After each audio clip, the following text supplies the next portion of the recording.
All right, let's dive into some seriously cool strategies for achieving financial wellness. I'm really excited to unpack this with you and see what clicks. We've got like articles, research, even budgeting templates ready to go. And today we're on a mission to boil all that down into like actionable steps, steps you can actually take towards a more secure financial future. One thing that really jumped out at me from all this material, it's the emphasis on that feeling of control, you know? Like, it seems like financial wellness isn't just about, like, having tons of money. It's more about feeling confident and empowered in managing your finances. Oh, totally. Like having that peace of mind, right? The sources are saying, yeah, true financial wellness is about like ditching that money stress and feeling like you can handle whatever life throws your way.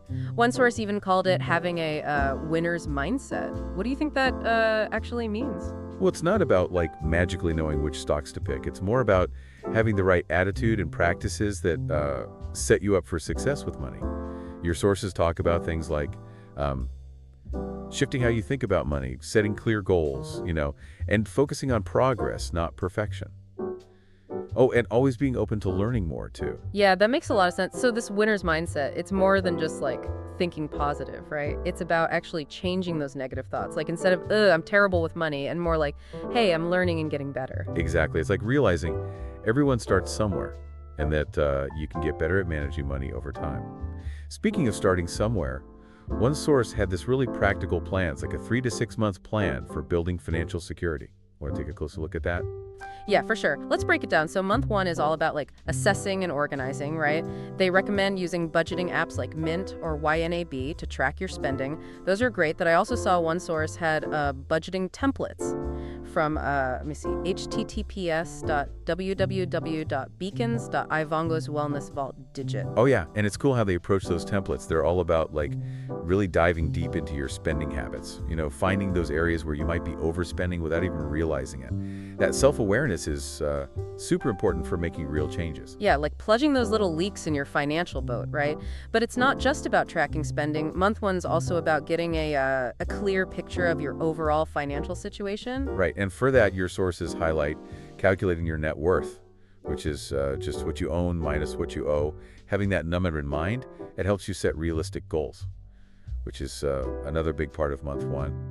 And when it comes to setting goals, the sources are all about the SMART approach, specific, measurable, achievable, relevant, and time-bound.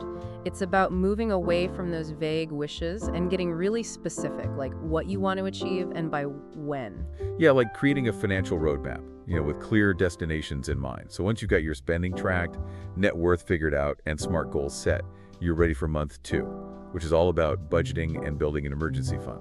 Okay, I've heard about that 50-30-20 rule, right? 50% for needs, 30 for wants, and 20 for savings and debt. But one source suggested breaking those categories down even further to get like a super detailed view of your spending. Like instead of just needs, they say separate housing, transportation, groceries, and all that. Oh yeah, that level of detail could be like a total eye-opener. It helps you see where your money's actually going, so you can make smarter choices about where to adjust your spending. And that leads perfectly into building that emergency fund. Most sources recommend aiming for at least $500 to $1,000 to start. It's your safety net, for those unexpected expenses. And it's interesting, they don't just say build an emergency fund and leave it at that. They actually give you like concrete ways to make it happen. One source even suggested automating your savings, like set up automatic transfers to a separate account each payday. That's a great tip, takes the willpower out of it. So what about month three? Where do you go from there? Month three is all about tackling debt and finding ways to make more money. It's about being proactive and creating some positive momentum in your financial journey. So we've got a solid base with our budget and emergency fund, and now it's time to really start making progress towards financial freedom. This feels like a good spot to pause, actually. Yeah, definitely. We'll pick up the conversation with strategies for managing debt and boosting income in the next part of our deep dive. Stay tuned. So we left off talking about month three and tackling debt and boosting income. This seems like a really important step towards, actual financial freedom. Oh, absolutely. And it's cool how your sources have all these different strategies for managing debt. Like they cover the debt snowball method, where you pay off the smallest debts first for motivation, and the debt avalanche, which focuses on those high-interest debts to save money in the long run. Yeah, I've heard of those, but one source had a slightly different approach. They called it the debt hybrid method. It kind of combines both snowball and avalanche, like you start with a couple of small debts for that quick win feeling, and then you switch to those high-interest ones to save money overall. That's a really interesting approach. It's like it gets both the emotional and practical sides of paying off debt. It's great that your sources have such, different perspectives on this. Right, it's not just a one-size-fits-all thing. They really want you to find the method that works for you and your situation. And while paying down debt is important, the sources also talk about making more money. For sure. One source even said that just cutting back on spending can only get you so far. They're all about finding ways to earn more, too. That makes sense. It's about expanding what you have, not just shrinking your lifestyle. And they have some really practical ideas for that. Side hustles, freelance work, even asking for a raise or finding a job that pays more. It's like they want you to see your income as something you can control, not just a set number. And that can be really empowering. Totally agree. Taking charge of your financial future. And speaking of the future, months 4 through 6 are all about investing. This is where it gets into building long-term wealth, securing your financial future. They talk about starting early with retirement accounts like 401ks and IRAs, and using compound interest and exploring different investments like stocks, bonds, and mutual funds. I know investing can seem scary for beginners, but one source had this great analogy. They compared it to planting a tree, The earlier you plant it, the more time it has to grow. That's such a good analogy. It shows how important it is to start early, even with small amounts. And it shows how important patience is, too. Investments need time to grow, just like trees. Exactly. It's not about getting rich quickly. It's about consistency over time, letting compound interest do its thing. But beyond retirement accounts, they also talked about other options, like those user-friendly platforms, Robinhood and Webull, where you can buy stocks and ETFs. Yeah. And one source actually cautioned against putting all your eggs in one basket. They said to diversify, invest in different things like real estate, precious metals, even digital currencies. That diversification idea is super important. It's about spreading your risk and having a stronger investment strategy. And speaking of strategy, one source had a whole section on creating a personalized investment plan. They said it's important to know your risk tolerance, set your goals, and choose investments that match your values and your long-term vision. That personalized approach is so important because there's no one right way to invest. It should reflect your own situation and goals. Definitely.